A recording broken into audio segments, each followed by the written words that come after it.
Hi everyone, my name is Tina, also known as Bloomingknitter, and this is Knitting Blooms. How's everybody doing this week? I am doing better,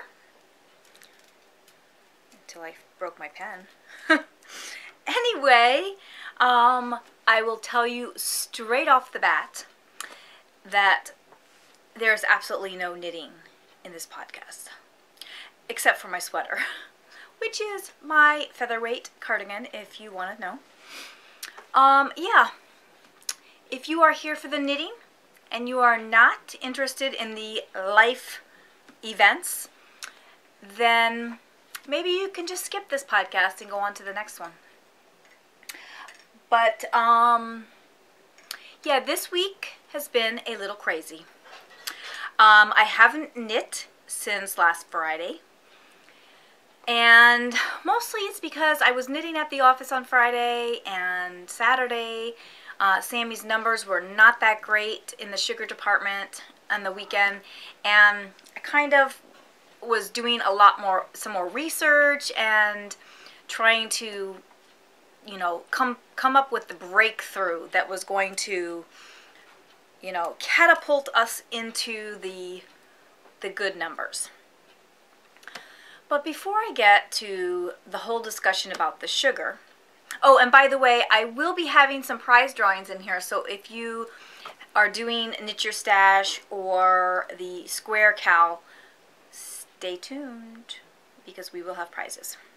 In fact, I have to go find those prizes because I forgot them, but I have time. Anyway, earlier this week, we got the shock of our life. And let me tell you, it was a huge shock.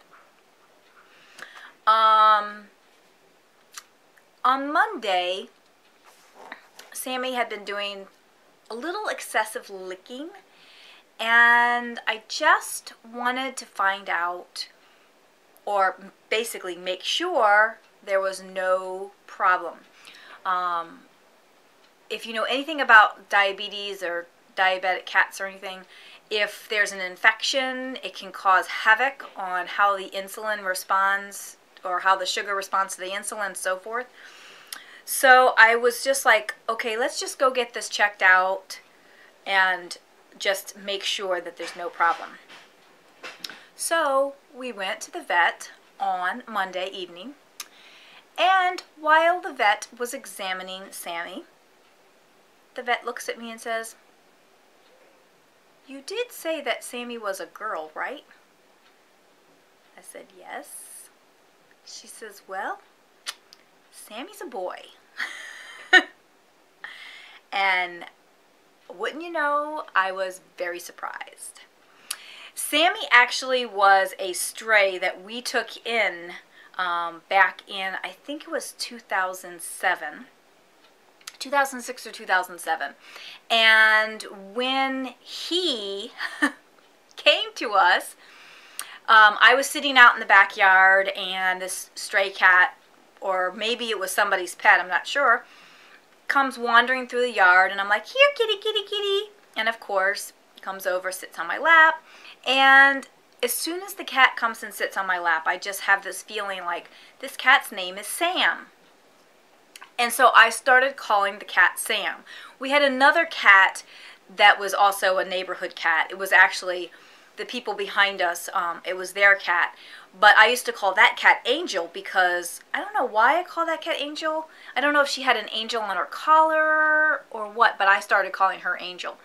Anyway, so I started calling the cat Sam, and it was an outdoor cat. We thought it was somebody's pet and everything, but then after as the months went by, and we just kept putting food out, you know, for any neighborhood cat that was hungry. And then one day, Sammy was, you know, came to visit, and I saw this big gash on his tail, and I'm like, let's take him to the vet and get him checked out. And that vet told me that he was a girl, and that she was spayed, and it was a girl. So for 8+ years, we've been living with the fact that Sammy was a girl. now we are discovering that no, in fact, Sammy is a boy. And the vet we go to now is a different vet that told us that Sammy was a girl. But there's never been any issues, with, like urinary tract infections or anything like that that might cause the doctor to look down there to find out that no, in fact, Sammy was a boy. So it has been a weird couple of days trying to rethink and change your brain about how you, what you call the cat, because I used to call her baby girl. And, it's just like when you talk about the cat, you say he or she or whatever. Oh my gosh, it's crazy. Even tonight, Steve says, you have to go get her. And I'm like, you mean him? Because we were talking about the insulin and I had to give the shot. And he's like, oh yeah. So it's going to take us a while to kind of switch the brain. I mean, it's kind of really a weird thing, I guess it happens. I mean, this other vet obviously, we're not with them anymore, and it's probably one of the reasons why, because they were kind of a little bit incompetent. So yeah, that was a very shocking day. And then at the same time, during that visit, we had to get Sammy's anal glands expressed, and that was very traumatic. And also, that same night, we had a sugar low. So that, within probably a 3-hour window, we had all sorts of craziness going on. So anyway, needless to say, all weekend long, I was just kind of trying to figure out the whole sugar dance. And I went back and I was rereading all of the posts that I had submitted in 2010 when Sammy was diagnosed with diabetes before and he was on insulin. And I came across a post late in the cycle, because I started from the beginning and I started reading forward, about feeding mini meals. And when I started doing the mini meals in 2010, Sammy went from, reasonable numbers, I mean, a little bit better than where he was, this past weekend, to all green in a matter of days. I mean, we went down the dose scale. In 6 days, we dropped 4 doses. So, needless to say, the mini meals really helped. And so I thought, well, what do we have to lose? Let's go back to the mini meals. So on Sunday morning, I started mini meals, and pretty much for the whole day Sunday, we didn't see any real progress. We were in the 200s most of the day, and we're thinking, okay, no big deal. We'll just keep going and see how it goes. Well, the evening dose, we went from 200, I think it was like 265, to like 80. And then we stayed in the under 100 for the rest of the night. I think by morning we were up a little bit higher into the just above 100. But needless to say, since Sunday night, that's all we've seen is under 100 to low 100s. Like I'm saying, no more than 130. Amazing turnaround. We've already taken 2 dose reductions. So that's good. We are on the path to hopefully to remission. We're not sure if we're going to get there yet, but we are definitely on that path. We just keep moving forward and hopefully everything will work out. Needless to say, because I've been kind of, engulfed in sugar stuff and rereading all those posts and everything, and fighting lows almost every single day. There's only been, since Monday night was our first low that I had to fight, because we went down into the 40s, And I don't think we fought a low on Tuesday morning. I think we fought a low Tuesday night. Wednesday morning we fought a low, and this morning we fought a low. So we've been fighting lows every day, and a low is, you know, under 50. So more than likely we're going to be taking another dose reduction here in another day or so. Tonight he see, it's going to take a while. He is a little higher than he was this morning. This morning he was at 62, which is a fabulous number. This evening he was at 118. So, I mean, still in the normal range. I mean, I think normal 118 is a little on the high side for pre-food, I think. I don't know. I want to say that they want you to get your cat in like between 60 and 90 is what you want most of the time, but I think that they consider you regulated if you're like between 60 and 120, something like that. So technically right now he's regulated on the dose that he's on, but we still have to monitor very closely because, you know, he could go low, and then if he goes low below 50, then he gets a dose reduction. Then we have to make sure that he still stays within that good range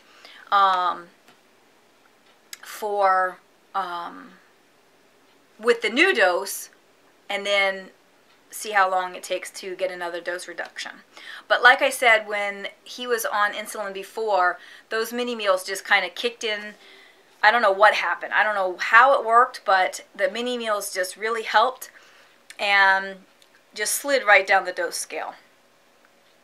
So that's what I'm hoping for. But anyway, needless to say, the sugar has been my life, and I haven't played much Sims. I did play a little bit, but nothing really worth mentioning. And like I said, I haven't even knit at all this week. Just too many things going around in my brain.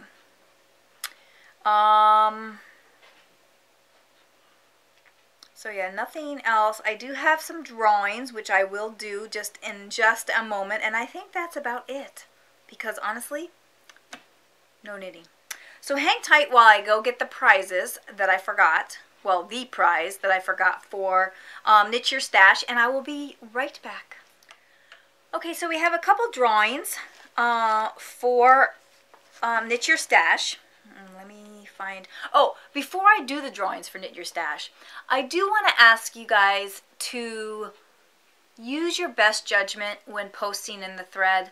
I have noticed that quite a few people have been posting little tiny items like baby hats and you know, booties or whatever, slippers, you know, small little slippers that take, you know, not that long to knit, and then posting multiple of that same item, meaning maybe they knit 2 hats, or they knit 2 pairs of slippers, or they knit 4 hats.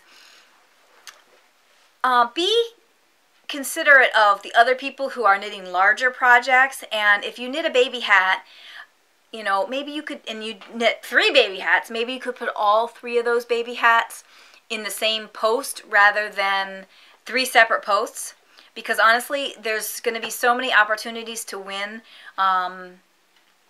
that we don't have to really bulk up the thread. So just keep that in mind.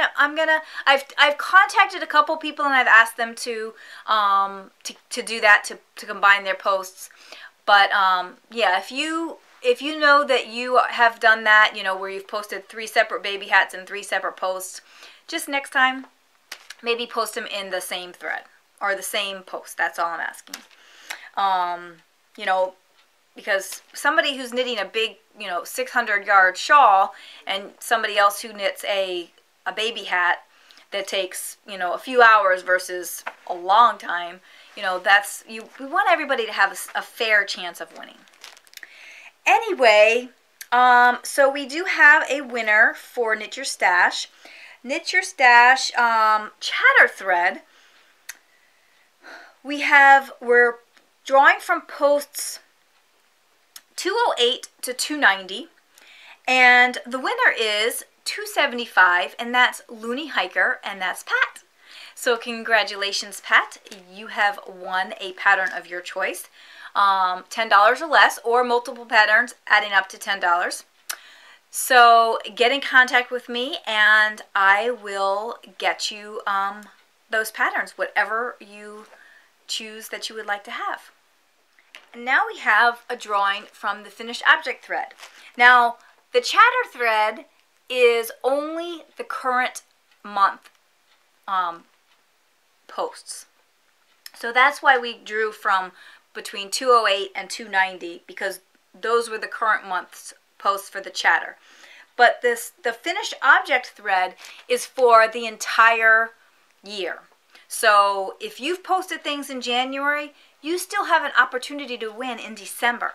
So that's why I'm kind of being a little bit picky about how you post in the thread, because you have so many opportunities to win that you don't need to post 3 different items, you know, if they're little small items in 3 separate threads.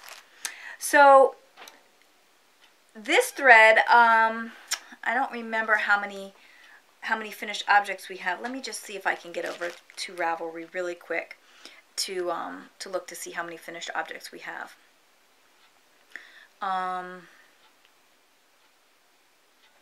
Finished object thread 231.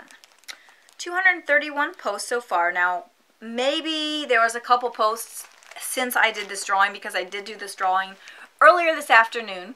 But like I said, I keep track of, you know, for the chatter thread, I keep track of what posts I count to. So the next month, it will be from 291 on. And this winner is, oh, let me show you the prize first. This skein that was donated by a viewer. Fabulous skein. I really love this yarn, and I'm not sure that I've ever heard of this company. It's called Knit Cozy, and this was the Harry Potter Yarn Club exclusive silky sock, and it is 400 yards of 80% superwash merino, 20% silk, and it is a very lovely variegated kind of pink. There's some darker bits and some lighter bits. I'm not sure how it pertains to Harry Potter. I'm sure there's some kind of reference. I don't know. I think this is the colorway name, but I'm not good at pronouncing things. Amor Tinta? Tenta? I don't know. Anyway, it's this lovely skein. I really like the color, and it's nice and squishy. Anyway, this goes to number 64, and that is Caramel, and that's Courtney. So Courtney, congratulations. You have won this beautiful skein, which was donated by a viewer for a drawing on the podcast. Just get in contact with me and let me know your mailing address, and I will get this shipped out to you right away. Congratulations to both of you, Pat and Courtney, for winning in the Knit Your Stash threads this month. We will have more drawings next month, so keep the finished objects coming, and keep on chatting. I did read through most of the posts today when I was doing the drawings. I went through and kind of, you know, read through some things. I didn't really respond to anything today, but I looked at all the finished objects, and some of the items are just amazing, and I think I bought 2 patterns today based off of people's finished objects in the finished object thread. So you guys are inspiring me, which is kind of why I like to do these things, is for inspiration. So yeah, I bought 2 patterns today based on some finished objects that were in the thread. So thank you very much for that. Finish It or Frog It February will be over on Sunday. I probably will let you have through Monday to get those things, those last minute things posted, like if you're staying up till midnight. Is it Sunday? No, Saturday is the 28th. So it runs through Saturday, but I'll give you through Sunday to get your items posted. So like I said, if you're staying up to midnight to trying to get something completed, you still have through Sunday to get your items posted, and then I will do some drawings next week for Finish It or Frog It February. We do not have any new knit-alongs coming up in March, although I am still planning on doing a VKN, and it's probably going to be the second weekend. I will definitely look at my calendar this weekend and nail down a day that I can do a VKN. So look for something. That would be Crystal going crazy. Look for at the top of the VKN thread for the next VKN. And I believe lastly, Crystal, come over here. You want to say hello? Come on. Lastly is for our square a week cowl. And this is kind of an informal cowl, but it has really gotten a lot of people motivated to work on their sock yarn blankets. So I definitely want to keep going with it. And I will be putting together a little, kind of a little goodie package of little skinglets and maybe some other little goodies as well. I don't have it here to show you, but it will be at least, probably at least 10 little skinglets and then some other little things to go along with it. But the winner this month, and the square a week cowl, I'm going to do like I do the finished object thread for the Knit Your Stash, where I use the whole thread all year. So start posting your squares, and again, same kind of thing, you know, try not to post just one square, you know, in the thread. You know, if you did 4 squares this week, great. Try only post your, well, I guess it really doesn't matter because we're doing chatter, so scratch all that for square a week. Just scratch all that. Because there's chatter in that thread too, so we're just doing everything together, and it's an informal cowl, so who cares? So the winner this month is number 63, and that's Polly Jean, and that's Paula. So congratulations, Paula. Please get in contact with me with your mailing address, and I will get a little package out to you with a bunch of little samples to go into your sock yarn blanket. I'm really enjoying seeing all of the little squares, and like I said, that thread is really inspiring me to keep going. I've already completed all of my February squares, so that's good. I'm a little bit behind on my February baby hats, so yeah, I think I need to work on that. That's probably going to be my project for the next couple days, if I can get my fingers knitting again. Because it's like once you stop knitting, it's like it's hard to get going again. I don't know why. Anyway, I think that's all that's on my list for today. Yeah, no knitting. Not a stitch since Friday. It's kind of depressing, but at the same time, yay for good numbers in the sugar. I'm happy about that. And I hope they continue, and it's just a matter of time before Sammy goes into remission. But I'm hoping, that's what I'm hoping. We may not get there. We may have to find a happy medium and a dose that keeps her mostly in good numbers but doesn't take her too low, and she doesn't have to be monitored 24/7. But yeah, see, I'm still calling it her she.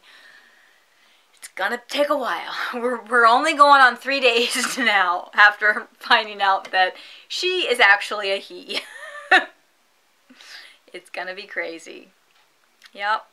Anyway, I hope everyone has a great week. I don't know, I thought I was going to say something about Knitopia, but now I can't remember what it was, and I forgot to put it in my notes. Anyway, I hope everybody has a great week, and I will talk to you next week. Bye for now. As always, thanks for joining me, and I hope you enjoyed the show. Please feel free to contact me with your comments or suggestions, as I am always trying to improve the show. You can find me on Ravelry, Instagram, and YouTube as Bloomingknitter. You can also find me on Plurk, Twitter, and Pinterest as Bloomingknitter, but I don't frequent those sites as often. I post show updates on Twitter and Facebook, and sometimes to Google+ and Plurk. I am Miss Aerobics on MyFitnessPal and Fitbit. You can always find all the old episodes as well as links to the tutorials on the blog at www.knittingblooms.com. And you can also follow the show on Facebook. You can email me at knittingblooms@gmail.com, and show notes can be found at knittingblooms.com.